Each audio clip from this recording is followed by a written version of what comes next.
When you struggle with narcissistic abuse in your childhood, it definitely affects your behavior as an adult. As with most abused children, it's typical for one of two things to happen. Either you become like your abuser, or you become like the abused partner. This holds true for the daughters of narcissistic mothers, and it can affect their choice of a spouse. Emotional abuse definitely has lasting effects on the victim's behavior, particularly if that abuse was suffered in childhood. It's often a choice between seeking out the devil you know or becoming the devil yourself. It's important to understand the multiple factors that affect the consequences of narcissistic abuse. Let's explore just what the daughter of a narcissistic mother might look for in an intimate partner. Will a daughter marry someone like her narcissistic mother?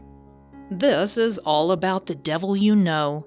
Narcissistic mothers have a devastating effect on their daughter's self-esteem, as well as her ability to set boundaries and trust someone with whom she is close.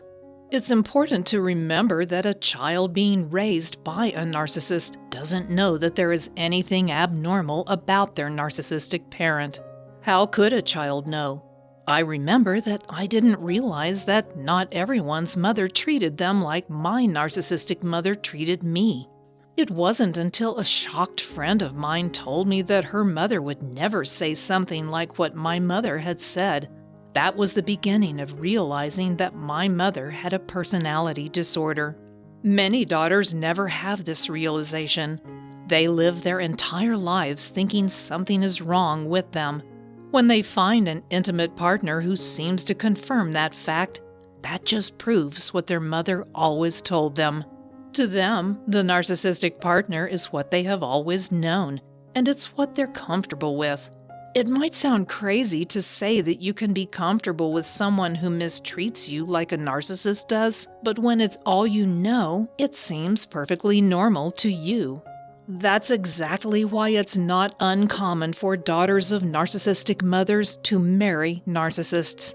As therapist Shannon Petrovich notes, what each child does to cope with it is going to be different. And I would say there is probably a greater tendency to get into relationships with narcissists, as it is a sort of known dynamic. A narcissist also quickly comes to recognize the personality traits of someone they can easily manipulate and control. These are the people they seek out as partners, and their victims are often people who have been abused before. Will the daughter become a narcissist too? Another way that abused children can go is to become like their abuser. They see the awful treatment their abused parent receives from their narcissistic mother, and they think that because they don't want to be like that, they must instead become like the narcissist. This is compounded by the fact that many narcissistic parents instill a sense of entitlement in their children. They tell them that they are the children of a super parent and that they should be treated as though they are special. Because of the distorted values the narcissistic parent instills in their child, the child's development of a healthy sense of self is arrested. That is the foundation for narcissism. The child comes to believe that not only can they not do things for themselves, but they also shouldn't have to. They adopt this attitude to help them deal with the deep-seated sense of shame that they develop about themselves. They're not allowed to fail because their narcissistic parent won't accept that, and as a result, they are never allowed to try. If they do attempt something and fail, they adopt the strategy they've not only seen but also experienced from their narcissistic parent: blame shifting. Anything they do wrong becomes someone else's fault. Once they adopt a superior attitude, it's easy for them to infuse their false self-image with the idea that they are, in fact, special and superior to other people. It helps them mask the sense of self-loathing they truly feel because of their arrested egoic development and the sense of shame instilled by their narcissistic parent. How does a daughter escape her narcissistic mother? Most daughters of narcissistic mothers understand that they have a troubled relationship with their mother. Still, it usually takes an eye-opening moment for them to realize there's something wrong with their mother. Those that don't get that realization often end up living in their mother's shadow their entire life. For those who do realize that it's their mother and not them, it's still unsettling. I remember when it happened to me, I felt an odd mixture of emotions, including fear. There were so many things I didn't know. I understood that her behavior would affect me, but I didn't know exactly how. I knew there were things I needed to do to heal, but I didn't know exactly what. I also didn't know how I could manage a relationship with my mother, knowing what I then had come to know. It would be a long time and many personal growth and therapy sessions before I began to truly heal from my mother's narcissistic abuse. I had to accept that, contrary to what my mother had always told me, I was capable and beautiful and good. I could do things. It was not something I had ever been told in my entire life. That led me down a road toward truly healing the wounds my mother had inflicted.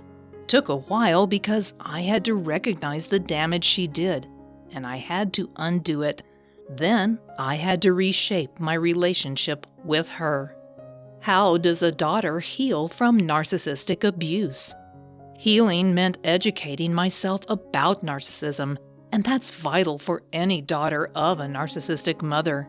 You have to learn about why she behaves the way she does to see that what she had told you about yourself isn't true. Her lies are born of her own fears and insecurities.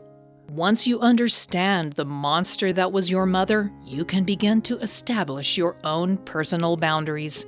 You can stop the abuse by respecting and loving yourself. In other words, you become the mother she should have been.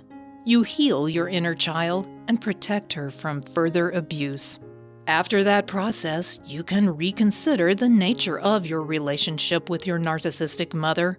For some daughters, no contact is best so that they can live their own life to the fullest.